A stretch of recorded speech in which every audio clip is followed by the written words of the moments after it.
Đừng khóc nữa em nhé, hãy lau khô những giọt lệ. Phải rời xa anh em mới được hạnh phúc.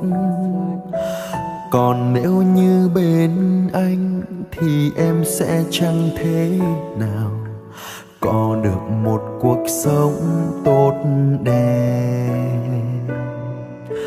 Hãy đến bên ai đó, người ta sẽ cho em được những gì mà anh đây chẳng thể nào mang đến.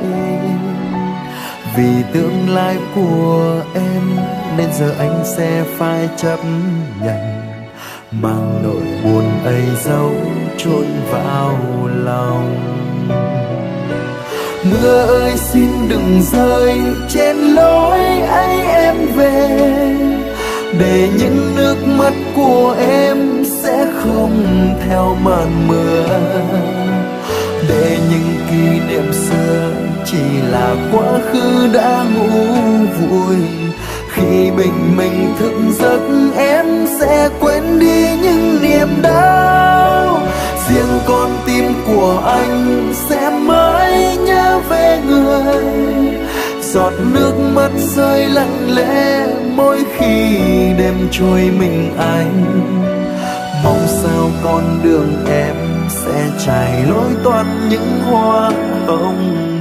Con đường nào trông gai xin đừng để em vượt qua.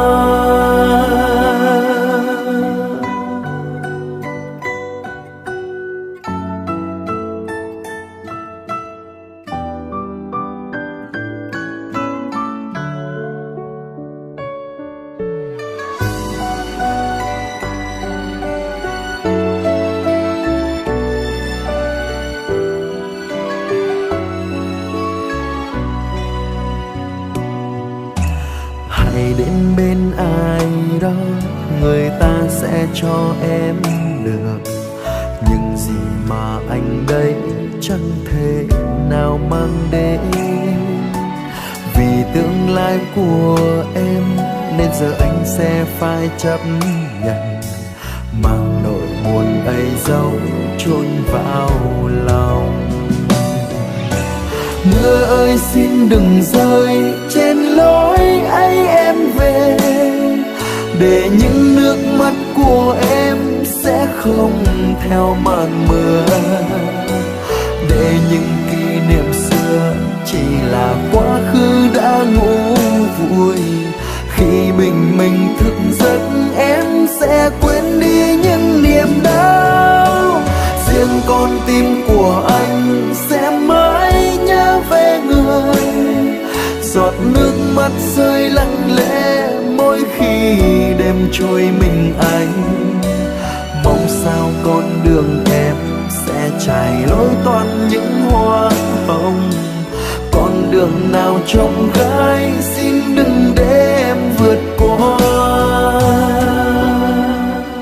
Mưa ơi xin đừng rơi trên lối ấy em về, để những nước mắt của em sẽ không theo màn mưa, để những kỷ niệm xưa chỉ là quá khứ đã ngủ vùi. Khi bình minh thức giấc em sẽ quên đi những niềm đau, riêng con tim của anh sẽ mãi nhớ về người. Giọt nước mắt rơi lặng lẽ mỗi khi đêm trôi mình anh. Mong sao con đường em sẽ trải lối toan những hoa hồng. Con đường nào trông gai xin đừng để em vượt qua. con đường nào trông gai xin đừng để em vượt qua.